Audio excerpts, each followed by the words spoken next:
গতকালকে রাষ্ট্রপতির শিলিগুড়ি অনুষ্ঠানে মুখ্যমন্ত্রী মমতা বন্দ্যোপাধ্যায় স্বয়ং উপস্থিত না হওয়ায় এক জোর বিতর্কের সৃষ্টি হয়েছে। দেখা যাচ্ছে যে প্রধানমন্ত্রী নরেন্দ্র মোদী থেকে শুরু করে স্বরাষ্ট্রমন্ত্রী অমিত শাহ এবং এ রাজ্যের বিরোধী দলনেতা শুভেন্দু অধিকারী একের পর এক তৃণমূল কংগ্রেসকে আক্রমণ করেছে, পাল্টা তৃণমূল কংগ্রেস ও বিজেপিকে আক্রমণ করেছে। কিন্তু সবচেয়ে আশ্চর্যের বিষয়, যিনি সাংবিধানিকভাবে সর্বোচ্চ অর্থাৎ রাষ্ট্রপতি, তিনি গতকালকে শিলিগুড়ি অনুষ্ঠান থেকে বলছেন কেউ হয়তো সাঁওতালিদের আটকাতে চায়, কেউ হয়তো চায় না আদিবাসীরা শিক্ষিত। আর এখান থেকেই তো প্রশ্ন উঠছে, ভারতের সর্বোচ্চ সাংবিধানিক পদে যিনি রয়েছেন তিনি হঠাৎ করে এরকম রাজনৈতিক বক্তব্য কেন দিচ্ছেন? যেভাবে বিজেপির একের পর এক রাজ্যে আদিবাসীদের ওপর অত্যাচার হয়েছে বলে সংবাদ মাধ্যমে বিভিন্ন সময় খবর হয়েছে, তাছাড়া যেভাবে মণিপুর দীর্ঘদিন ধরে তার সেখানে হিংসা হয়েছে, সেইগুলোকে নিয়ে কি আমাদের রাষ্ট্রপতি মহাশয়া তিনি কি কিছু আলোকপাত করেছেন?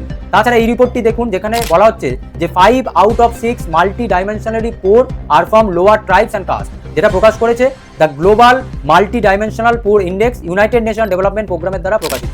ফলে ভারতে আদিবাসীদের এই যে সার্বিক অবস্থা, এইগুলোকে নিয়ে আমাদের যে মাননীয় রাষ্ট্রপতি রয়েছেন তিনি কি কখনো আলোকপাত করবেন?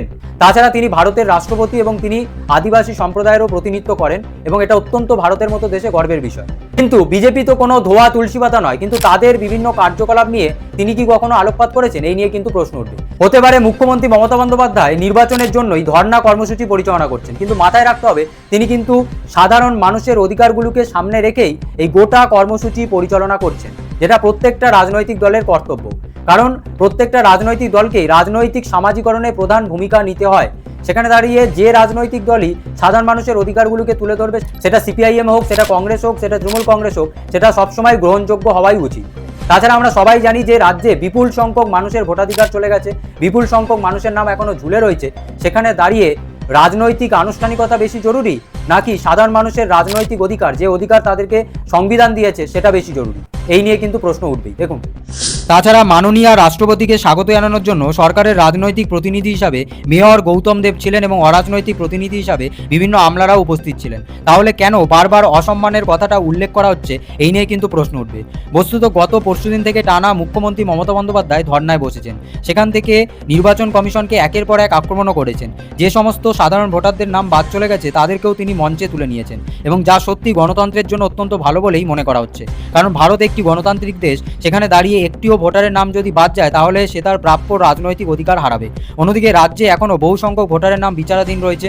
গত শুক্রবার পর্যন্ত প্রায় 7 লক্ষ বিচারাধীন ভোটার নিষ্পত্তি হয়েছে বলে নির্বাচন কমিশন থেকে খবর পাওয়া যাচ্ছে। যখন ফাইনাল তালিকা প্রকাশিত হয়েছিল তখন বিচারাধীন ভোটারের সংখ্যা ছিল 60 লক্ষের একটু বেশি। ফলে বলাই যায় এখনও 53 লক্ষ ভোটারের নাম বিচারাধীন। ফলে তাদের ভবিষ্যৎ কি, তারা কি আদৌ ভোট দিতে পারবে কিনা, এই নিয়ে কিন্তু বিস্তর জল্পনা। তাছাড়া এ তো গেল বিচারাধীন ভোটার, এখনও বহু সংখ্যক ভোটারের নাম বাদও গেছে। তারা ফের ফর্ম 6 অ্যাপ্লাই করে নির্বাচনের আগে ভোটাধিকার পাবে কিনা তারও কোনো গ্যারান্টি নেই। আর এমন পরিস্থিতিতে দাঁড়িয়ে মুখ্যমন্ত্রী সাধারণ মানুষের পাশে যদি দাঁড়ান তাহলে সমস্যা কোথায়? এই রাজ্যের অন্যান্য রাজনৈতিক দল সিপিআইএম, কংগ্রেস, তারাও তাদের কর্মসূচি করছে, যেটা গণতন্ত্র সম্পন্ন দেশে হওয়া উচিত। কারণ এরকম অগণতান্ত্রিকভাবে কি কারোর ভোটাধিকার কেটে নেওয়া যায়? এই নিয়ে তো প্রশ্ন উঠবেই বারবার। ফলে রাষ্ট্রপতির অনুষ্ঠানে এই কারণেই তিনি যেতে পারেননি বলে গতকালকেই তিনি জানিয়ে দিয়েছেন, আমি মানুষের পাশে দাঁড়িয়ে ধর্নায় আছি, আমি যাব কি করে? কোনটা আমার প্রায়োরিটি? আপনার কাছে বিজেপি প্রায়োরিটি, আমার কাছে মানুষ, এমনটাই জানিয়েছেন মুখ্যমন্ত্রী মমতা বন্দ্যোপাধ্যায়। তাছাড়া রাজ্যের বিরোধী দলনেতা শুভেন্দু অধিকারী বলছেন এটা আদিবাসীদের অপমান। বলতে চাই না, কিন্তু এই সরকার আদিবাসী বিরোধী সরকার। কিন্তু প্রশ্ন হচ্ছে, যখন তিনি প্রকাশ্যে অন ক্যামেরা রাজ্যের মন্ত্রী, যিনিও আদিবাসী সম্প্রদায়ের প্রতিনিধিত্ব করেন, অর্থাৎ বীরবাহা হাঁসদা সম্পর্কে বলেন যে এদেরকে আমি জুতোর তলায় রাখি, তখন কি আদিবাসীদের অপমান করা হয় না? তখন এই অতীব জ্ঞান সমৃদ্ধ মাননীয় বিরোধী দলনেতা কোথায় থাকেন? এই নিয়ে কিন্তু প্রশ্ন উঠবে। তাছাড়া মুখ্যমন্ত্রী মমতা বন্দ্যোপাধ্যায় রাষ্ট্রপতি সম্পর্কে যা বলেছেন সেটা নিয়ে অনেকে বলছে এতে রাষ্ট্রপতির অপমান হয়েছে এবং তার ফলে রাষ্ট্রের অপমান হয়েছে। তারা হয়তো সংবিধানটা ঠিকমতো জানেও না বা পড়েও দেখেন। কারণ সংবিধানের 53 নম্বর ধারা অনুযায়ী ভারতের তত্ত্বগত প্রধান হচ্ছেন রাষ্ট্রপতি, এবং বিদেশের বিভিন্ন কার্যকলাপ রাষ্ট্রপতির নামেই সম্পাদিত হয়। এবং সরকারের যে 3টি বিভাগ, অর্থাৎ শাসন বিভাগ, আইন বিভাগ এবং বিচার বিভাগ, সেই শাসন বিভাগের তত্ত্বগত প্রধান বলা হয় রাষ্ট্রপতিকে। ফলে তিনিও এক প্রকার সরকারের অংশ।